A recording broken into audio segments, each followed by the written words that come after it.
वर्तमान में चल रहा मौसम किसानों के लिए बेहद खास होता है। इसमें किसान अतिरिक्त कमाई कर सकते हैं। इस समय गेहूं, चने, सरसों, अरहर, मंसूर जैसी तमाम फसलों की कटाई चल रही है। इसके बाद थ्रेसिंग दौरी के दौरान ज्यादा मात्रा में इसके डंठल, खरपतवार और भूसा निकलते हैं, जिसे अक्सर जानकारी न होने के कारण कहीं फेंक दिया जाता है या जला दिया जाता है। ऐसे में यह सभी जैविक खाद बनाने के अच्छे साधन बन सकते हैं, जिससे किसान अतिरिक्त बम्पर कमाई कर सकता है। उक्त बातों पर जानकारी दे रहे हैं मृदा विज्ञान और कृषि रसायन विभाग के HOD professor doctor Ashok Kumar Singh. आइए जानते हैं।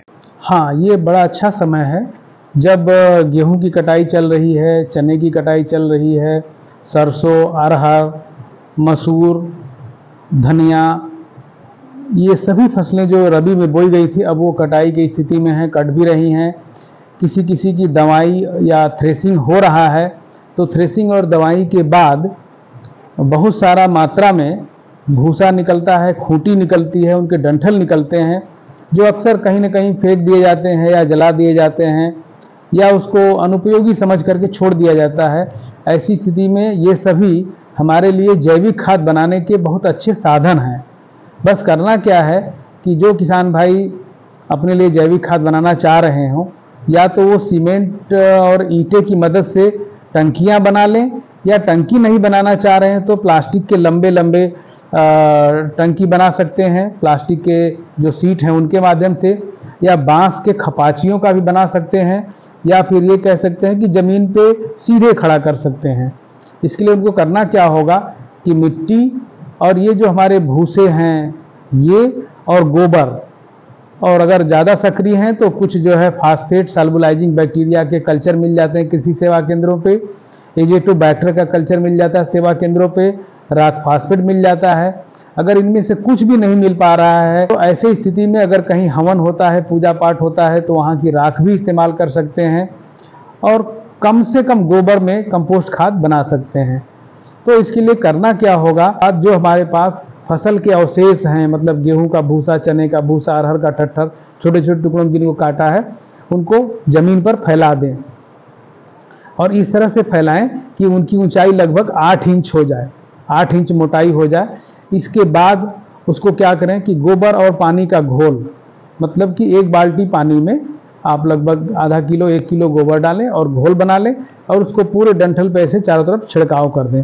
छिड़काव करने के बाद उस पर मिट्टी की लगभग ज़्यादा मोटी नहीं, लगभग 2.5 इंच, 2 इंच नहीं 2.5 इंच मोटी एक तह मिट्टी का फैला दें।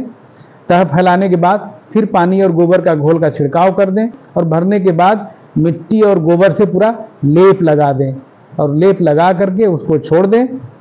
धीरे धीरे देखेंगे कि उसके ऊपरी हिस्से पे दरारें बनना शुरू हो जाती हैं। जब दरारें बनना शुरू हो जाएं तो लकड़ी से, पतले लकड़ी के डंडे से उसमें जगह जगह छेद कर दें, बीच बीच में पानी से छिड़काव करते रहें। इस तरह से 70 से 90 दिन के बीच में सड़ करके खाद तैयार हो जाएगी। और टंकी का साइज जो हमने बताया कि 1 मीटर चौड़ा, 1 मीटर गहरा और 4 मीटर लंबा है, तो इससे अगर सारी सामग्री आपकी बढ़िया ढंग से वजन करके डाली गई है, उसमें भराई की गई है, तो लगभग 30 क्विंटल जैविक खाद तैयार हो जाएगा। ये तैयार जैविक खाद नाइट्रोजन, फास्फोरस, पोटेशियम और सभी माइक्रो न्यूट्रिएंट से भरपूर होती है।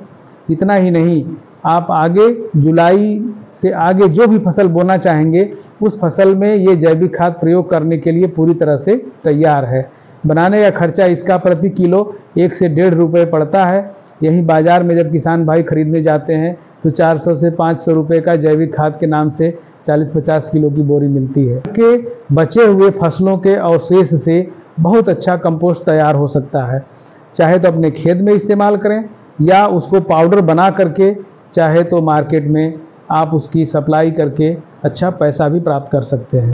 लोकल 18 के लिए बलिया से सनंदन उपाध्याय की रिपोर्ट।